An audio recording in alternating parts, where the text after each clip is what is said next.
We are Irish side of the moon. Freedom of information, personal empowerment. The Irish side of the moon.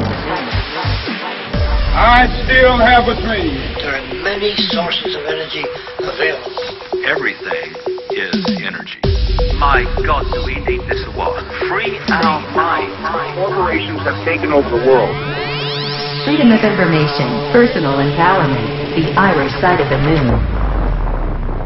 Hello, you're very welcome once again to the Irish side of the moon. Michael Leddy at the microphone once again. This is Lunar Module 3.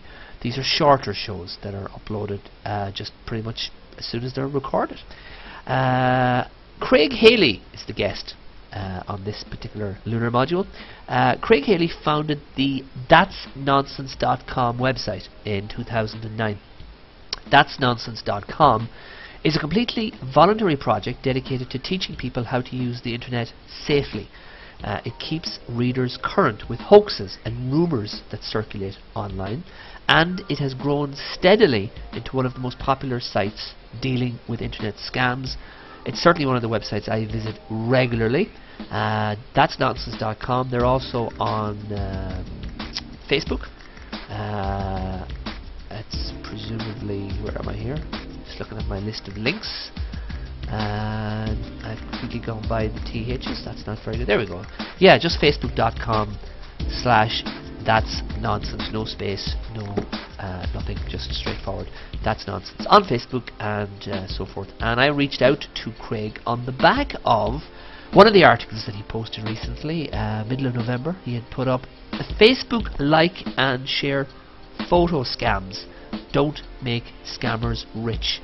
Definitely thought it was worth speaking to him in connection with that, so I did.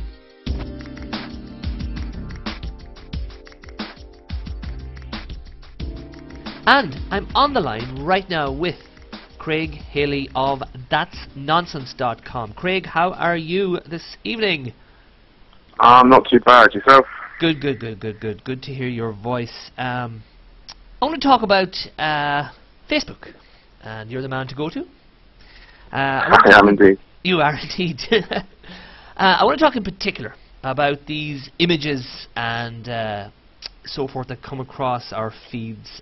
Click if you hit cancer might be a typical invitation, and various people do it. Some people that are friends of mine do this and share the pictures, etc., because obviously clicking that you hit cancer helps in some sort of way. Talk to me a little bit about, first of all, what's going on here. There's a lot of pictures out there, and it's not just genuine pictures of cute kids with cancer. There's other types of images floating around.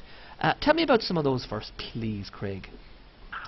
Yes, the images that are floating about, I mean, obviously you mentioned click if you hate cancer, and there are others. Essentially any photo that employs you to click or like the photo. And these can include, I'm sure many people are familiar with the click to donate photos that show ill or disabled children. And there's a little caption at the bottom that says, if you click like, Facebook will donate money to help the child, or similar captions to that. They're incredibly popular at the moment. We also have click, or every time you click like, it sends out a prayer for the child. Click if you think he or she is beautiful. Other photos, essentially any photo that employs you to click or like.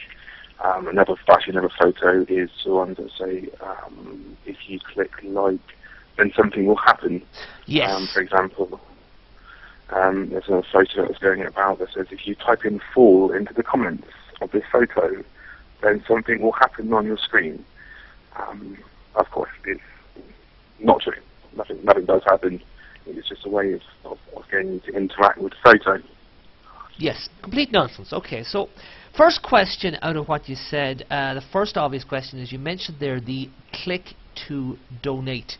The idea being that if you click like or if you share this around, money will be sent possibly by Facebook themselves on to this charity or this child. First and foremost, no, that's not going to happen, is it? No, I mean, it's all nonsense, yes. Facebook do not donate money based on the amount of likes or shares or comments a photo gets. They never have, and they almost certainly never will. Again, it's just a way of getting people to like, and it's getting people getting people to circulate the photos across Facebook. And this is the thing. So far, everything we've said so far is fair enough. It's common sense. Sometimes I'm amazed at the variety of people I know who don't think this way. But there are many of us like yourself and myself who this is all very common sense. Yes, we know that clicking if you hate cancer doesn't really accomplish anything, and it's not exactly taking a stand. It's not like you go down the pub for a pint and your friends are like, wow, fair play to you, I seen you took a stand against cancer today on Facebook. That's great to see. None of that ever happens. That's not really what it's all about. I was on your website. I was on that'snonsense.com, and I would be a frequent visitor. It's a great website, one of a few that really take on this kind of nonsense online. So you started off explaining some of the pictures. You started off talking about the stuff that's going on. And then you had a lot of other information in terms of what all of this can lead to. So talk to me a little bit about what happens when a particular photo and a particular page maybe becomes very popular, because hundreds and hundreds and sometimes thousands of people are sharing these pictures. Oh, it's a cute kitten and I have to click like, I'll share this on, because it's funny, it's cute, and it's doing no harm. What else is going on? Tell me, Craig. Okay, yeah, so the photos, obviously I mentioned all these ones, and yes, they can garner hundreds of thousands, even millions of likes and shares, and these photos are typically being spread by spammers and scammers, and the reason why these photos are being circulated is essentially the end game is to accumulate likes and shares for Facebook pages that the scammers own. These photos are essentially a catalyst to increase the popularity of these Facebook pages, to increase the amount of fans and likes that the Facebook page has, which in turn increases how Facebook will deal with this Facebook page. For example, a Facebook page with a lot of likes, a lot of fans, a lot of content being shared will become, Facebook will treat it with a higher priority. So it becomes increasingly likely that a Facebook page with thousands and thousands of likes and shares will appear in your newsfeed. And the reason for that, as I'm sure you're aware, is, well, I'm sure the only reason aren't aware, is so that the scammers can, sorry, something fell off my desk, so the scammers can sell the Facebook pages onto marketing companies. Of course, because it makes sense that that's a very attractive option, because obviously if you have a captive audience of thousands and thousands of fans who are seeing the feed, well, that is I think you used the phrase, it's like real estate on the internet or something similar. It's very much a commodity. It's something that can be bought and sold. Yes. Yeah, a Facebook page. Yeah, a Facebook page with hundreds of thousands of likes is essentially online real estate. It can be a valuable commodity, and the reason for that is because you do have a captive audience. It's the same principle as spamming lists. Sometimes if you get your email called by a spammer, you'll eventually get a few spam emails come through your inbox, and eventually that will rise dramatically, and that's because your email address is being sold to other spammers who will then spam you with their offers, their spammy offers. So it's the same principle as that. It's essentially your Facebook account is being sold. Not in the sense like it's your actual Facebook account being sold, but your likes and your shares, all the pages that you like and share will appear on your newsfeed. Every time that Facebook page makes an update, it appears on your newsfeed. So if that Facebook page is sold to a marketing company and that Facebook page has hundreds of thousands of likes, the marketing company will proceed to make posts, and that will go straight to your newsfeed. Yes, and I mean that's setting up a very different image than the idea that there's somebody out there who is putting up the picture of, again, the cute child with cancer because they're somehow invested in that image or in that child or in that cause. In fact, it's more of a, in 9 times out of 10 or maybe higher, it's more of a cynical business motivated reason for them to put it up, and people are falling for it and being Yes, suckered in. it's just manipulation by the scammers. Obviously, the scammers themselves are not invested. The scammers do not care if you hate or like cancer. They do not care about the children in the photos that they share.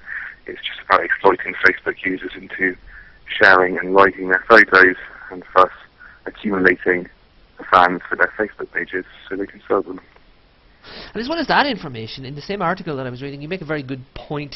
The idea that we all have responsibility with regard to what we share and what we like on Facebook, because from that, Facebook itself, using this thing, the EdgeRank, the algorithm, works out what it perceives as being popular and perceives, and this then indirectly or directly, whichever way you want to look at it, affects what everybody sees on Facebook, because it's what's perceived as being popular. Yeah, that's right. I mean, every time you like and share a photo on Facebook, what you don't necessarily realise that what you're doing is you're endorsing that photo, or Facebook sees it as that you're endorsing that photo, and you're also endorsing the page that posted it. And every time you do that, so you are increasing how Facebook treats that Facebook page. It increases its EdgeRank value, and that in turn means that that page and the content that that page shares is more likely going to appear in the newsfeed of other Facebook users. So it is, I think, an inherent responsibility for everyone on Facebook to make sure that they are careful about what they choose to share and like on Facebook. And it's really, I mean, you use the word responsibility, and I mean that's what's required here: a bit of responsibility and common sense, critical thinking from people who are online and people who are on Facebook in this particular conversation we're chatting about. But just to be aware of what you're doing and the impact of it. So it's really just asking people to think about what they do before they do it. Yeah, I mean, it's common sense. For example, Facebook obviously not going to donate money based on the number of shares of photos received. That doesn't make any sense. And it's also common sense that nothing is going to happen when you type something into a comment box or you click like. Nothing's going to happen on your screen. That's just common sense. But obviously the ones that say click like if you hate cancer, it's not necessarily common sense. It's just being aware of what you're doing can cause these Facebook pages to become incredibly popular. Yeah, Facebook gets a lot of grief for lots of reasons, and I usually kind of side with Facebook on these things because I always think it's a tool, like any tool, and it's only as good as the people using it. And if people are wasting their time on it and wasting this tool that they have in their hands, then they're responsible and they're at fault rather than the actual thing itself. And then sometimes I think about email, which I don't use anymore by and large. I have a business one which I obviously use, but in terms of personal email, it's just over the years it became inundated with not even just the spam from spammers, but in terms of friends forwarding on endless chain pictures of kittens and whatnot. Sometimes I worry that Facebook could go that way. I know you were fighting the cause in terms of online rubbish and nonsense.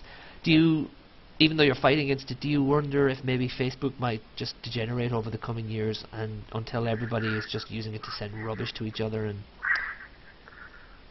yeah, I mean, Facebook has degenerated over the last few years to an extent. Whether it'll go any further, I think it's up to Facebook. I think it's a double-edged sword.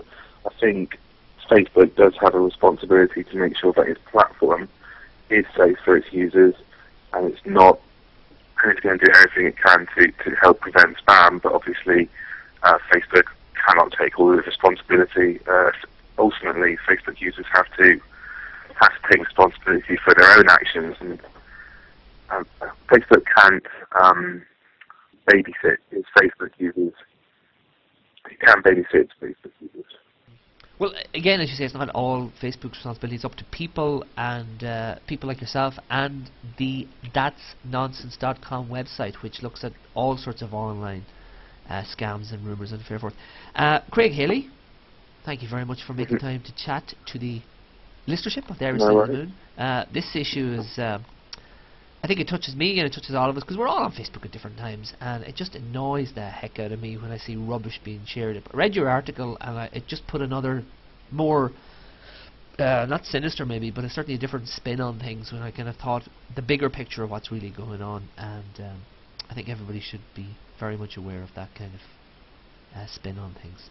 Craig, thank you very much for speaking to the Irish Side of the Moon. No problem at all. We are Irish Side of the Moon. Freedom of information, personal empowerment. The Irish Side of the Moon. I still have a dream. This is just a ride. We can change it anytime we want. It's only a choice. No effort, no work, no job, no savings of money. A choice right now between fear and love.